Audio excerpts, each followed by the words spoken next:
그 다음에 이제 시나리오는 내가 이제 추측을 하겠습니다.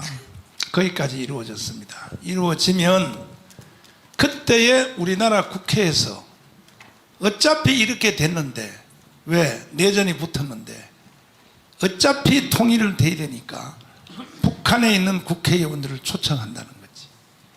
우리나라 국회로 초청해서 같은 회의를 하면서 오늘부터 대한민국은 하나다, 연방제 통일을 완성된 나라로 선포한다, 이렇게 국회에서 북한 국회의원들을 불러서 결의를 했을 때 그때 미국이 개입할 수 있겠냐고.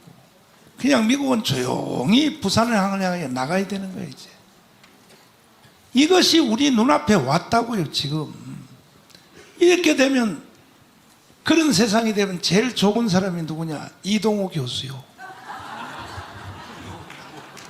왜냐하면 완장을 차니까. 이동호 교수님.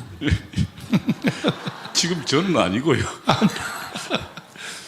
그 과거 저와 같은 동료들 그리고 후배들이요. 그 친구는 아마 지금 김일성 세상이 오기를, 그러니까 김정은 세상이 오기를 학수 고대하고 있을 겁니다.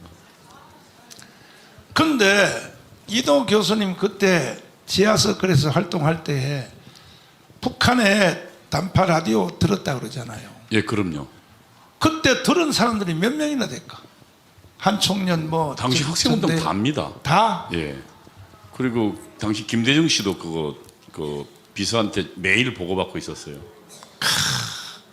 그럼 그거는 간첩으로 봐야 되는 거 아니에요? 간첩이죠. 왜냐하면 당시 그때 88년도 지금 기억나는 게 1월 1일 그 한민전 신년사에서 뭐랬냐면, 그 당시 이제 올림픽을 앞두고 있었잖아요. 그래서 남한만의 단독 올림픽을 반대하고 남북 공동 올림픽을 개최 투쟁으로 매진하라 이야기했거든요.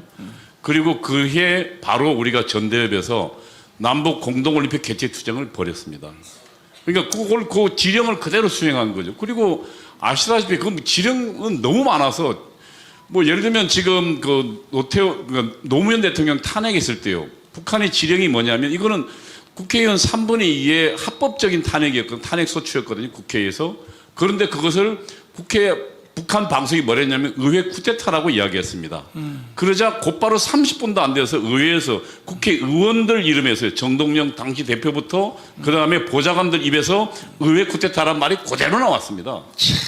그리고 지금은 뭡니까 지금 그 이태원 사태 때 뭐 탄핵이 추모다, 퇴진이 추모다. 그 북한이 이번에 그 흥주 간첩단하고 제주 간첩 지령한 거 아닙니까? 지령하니까 지금 그 시위 현장에 그대로 피켓 그대로 나왔습니다. 그러니까 지금 그와 같은 지령들이 지금 대한민국 구석구석을 장악하고 있는 거고, 지금은 이제 드디어 목사님 이야기한 처럼 결정적 시기를 눈앞에 두고 있는데, 이것을 저희 용어로는 전복전이라 그럽니다. 전복전은 뭐냐면, 그러니까 우리는 지금 전쟁을 통해서 뒤집는 것만 생각하는데 그렇지 않습니다.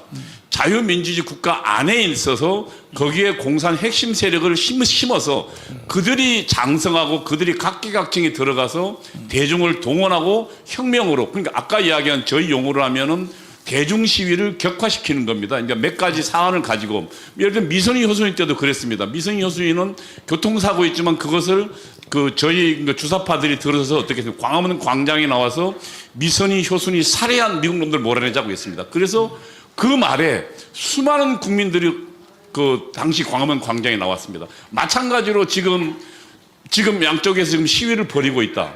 그리고 아마 지금 그 총을 쏘서 격화돼서 죽었다. 그러면은 누구 살해한, 예? 미국 놈들 몰아내고 누구 살해한 윤석열 정권 퇴진시켜라.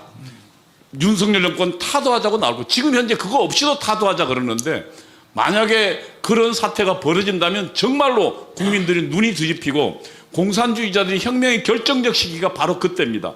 국민들이 이성을 차리지 못하는 시기에 그런 피를 국민들에게 보게 해서, 피는 사람을 격동시키거든요. 그래서 시체팔이하고 피팔이 했던 게 바로 그건데, 만약에 광화문 광장에서 그것이 같은 것이 벌어진다면, 이제는, 그때는 광주에만 있었지만 이제는 부산, 대구, 이번에 민노총 보십시오. 이번에 그 민노총이 5월 31일 날 시위를 했는데요, 전국 14개 도시에서 동시에 벌였습니다. 동시에 벌이면 제가 볼 때는 경찰력, 군 못 막습니다. 그리고 내전적 상황이기 때문에 그 미군은 개입하지 못할 것이고요. 그러면 혁명적인 정권이 들어설 겁니다. 그리고 그 혁명적 정권과 북한은 연방제를 하게 될 거고, 그러면 뭐 대한민국은 완전히 공산으로 가는 거죠. 그게 저희가 갖고 있는 시나리오입니다. 혁명 전략입니다. 그래서 그거를 저희는 민족해방 민주주의 혁명론이라고 불렀고요. 거기에 그 내용들이 그대로 나옵니다. 문재인 정권 때는 사실은 혁명 바로 직전 정부였습니다. 그때 당에서 진행한 것은 뭐였냐면 우선 파쇼 세력 척결하라는 건데 정치인과 그다음에 경제인을 퇴출시키는 거였습니다. 당시 적폐청산 문재인 정권 5년 내내 있었습니다. 그게 그 혁명론이 나옵니다. 그리고 또 하나 사회정치생활을 민주화해가지고 국가보안법 해체하고 그 다음에 국가보안법을 수행하는 기구 뭡니까? 그 뭐 국가정보원 그 다음에 그 국군 기무사령부 이거 다 해체시켰지 않습니까? 그리고 국군 기무사령부 해체시킬 때 누구를 가장 먼저냐면 간첩 잡는 사람들을 전부 일선부대로 보내버렸습니다. 그리고 다시 이상한 조직을 만들었지만 이미 간첩 잡는 기능을 없애버린 겁니다. 그게 혁명론에 나와 있습니다. 만일 지난 대선에 만약 우리가 정권을 교체하지 않았더라면 바로 곧바로 피를 부리지 않고 그냥 공산주의로 넘어갈 뻔했다는 겁니다. 모골이 성령한 건 바로 혁명 직전까지 갔고 만약 이재명이 들어섰다면 바로 혁명으로 바로 갔을 것이다. 그게 제가 북한의 전략 전술을 알기 때문에 훨씬 더 힘들었고 모골이 성령했습니다. 자, 지금 토요일마다 민노총 정교조